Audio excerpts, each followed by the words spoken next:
예, 안녕하십니까. 무인카페 대의원입니다. 예, 오늘 제가 설명드릴 내용은 인테리어와 이제 음료에 대해서 설명을 드리려고 합니다. 이제 저희 대의원도 사실은 인테리어가 그렇게 아주 잘 좋은 건 아니지만 그렇다고 해서 무인카페 중에 그렇게 밀리는 건 아니에요. 예, 무인카페 쪽이 인테리어가 조금 일반 매장에 비해서는 좀 낮게 설정이 많이 돼 있긴 해요.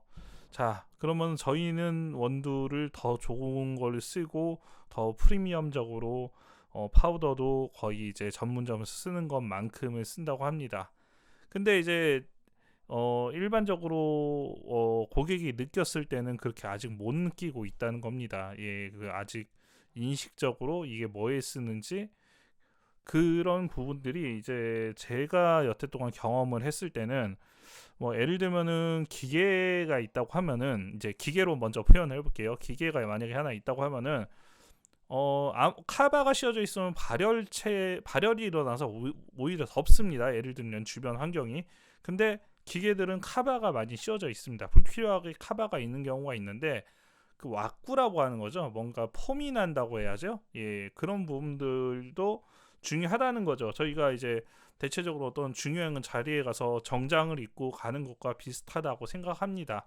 어떤 미용실들은 뭐 정장을 입는다든지 옷을 되게 비싼 걸 입어서 뭔가 그런 전달 뭐 세세하게 설명을 하진 않을게요. 이제 그런 것들이 되는 거죠. 이제 근데 그게 이제 적절하게 맞아 떨어지면 고객한테 통하는 거고 아니면은 안 통하는 거라고 생각을 하거든요. 예. 그래서 저희 같은 경우에는 이제 전문 카페에서 쓰는 파우더를 씁니다. 일단은 우유로 관련한 파우더는 저는 개인적으로 뭐 저희 거라고 좋다고 하는 거는 말이 안 되잖아요. 제가 공개를 해서 그냥 솔직하게 말씀드리면은 우유 계열로 된 파우더는 별로 그렇게 맛이 좋지는 않아요. 제가 봤을 때는 그거는 오다라고 할 수는 없어요. 많은 분들이 이제 저희 무인 카페 혹시라도 창업을 생각하시는 분들이 어 라떼 카페 라떼를 먹었다 그러면 굉장히 실망을 하실까봐 예 그거는 조금 예 개인적으로 아닌 건 아니라고 말씀드려야 되죠. 근데 대체적으로 저희가 뭐 홍차라든지 뭐 이런 거 뭐 녹차 라떼라든지 뭐 이런 일반적인 그런 이런 양산이 잘 돼 있는 라떼 종류는 괜찮아요. 근데 카페 라떼는 좀 별로예요 생각보다. 예. 근데 이제 홍차나 뭐 이미 계량이 되게 많이 돼 있는 파우더 종류 이런 거는 해외에서 이미 워낙 유명한 애들이 만들어 놓은 것들은 맛이 아주 풍부합니다. 어디 가서 빠지지가 않아요. 예, 녹차 라떼, 뭐 홍차 라떼, 뭐 이런 애들은 홍차 밀크티라든지 얼그레이 이런 거는 맛이 안 빠져요. 웬만 어느 정도 파우더만 쓰면요. 그거는 카페를 공부하신 분들은 다 아실 거라고 생각을 해요.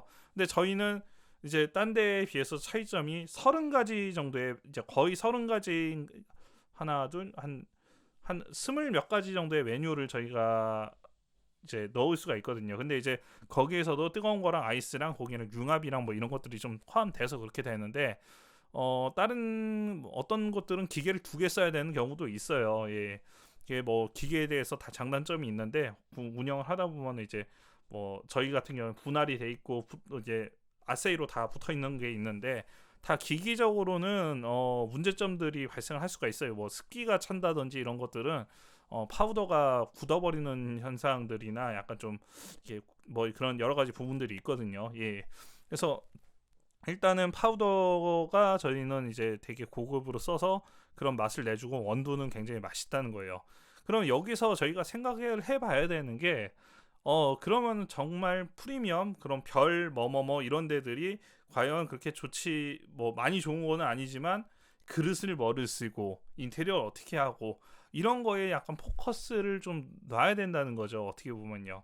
그럼 과연 이게 29초 만에 나오고 과연 뭐 무인으로 했을 때 사람이 없을 경우에 고객이 어떻게 반응을 하고 이거에 대한 전복성 이게 어떻게 해서 이걸 전복을 시켜갖고 그 중점을 찾아내는 게 제일 핵심이라고 생각을 합니다. 이거는 어떤 상권은 그게 통할 수도 있고 어떤 상권은 그걸 역이용을 할 수도 있는 거기 때문에 제가 뭐 딱 이렇다 하고 점을 찍을 수는 없어요. 그 동네에 오래 사신 분만 아는 거기 때문에 그런 부분들을 처리를 직접 하실 수 있으면은 할 수 있는 것이죠. 어떻게 보면요. 예.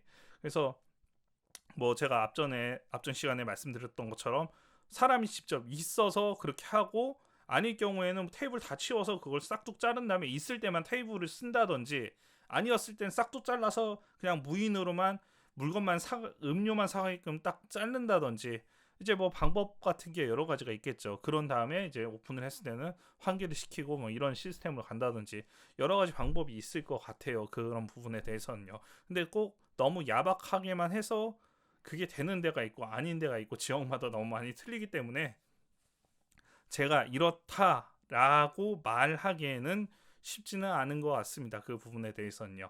근데 일단은 제가 말씀을 좀 마지막으로 좀 드리고 싶은 부분은, 의탁자가 좀 좋아야 되고, 그 다음에 그 좀 사람이 좀 많이 좀 오고 다니는 상권에 있어야 되고, 원목 테이블로 된 그런 멀바우가 아니더라도 집성목이라도 약간 좀 붉은 계열의 그런 고급진 원목 느낌이면서, 아래 타일은 약간은 그 블루 계열이 좀 들어있는, 그 약간 좀 더운 나라에 가면은 그런 약간 좀 그 무늬가 있는 타일 있잖아요. 블루 계열의 타일이요. 그게 깔려 있어야지 좀 풍미가 좀 멋있게 나요.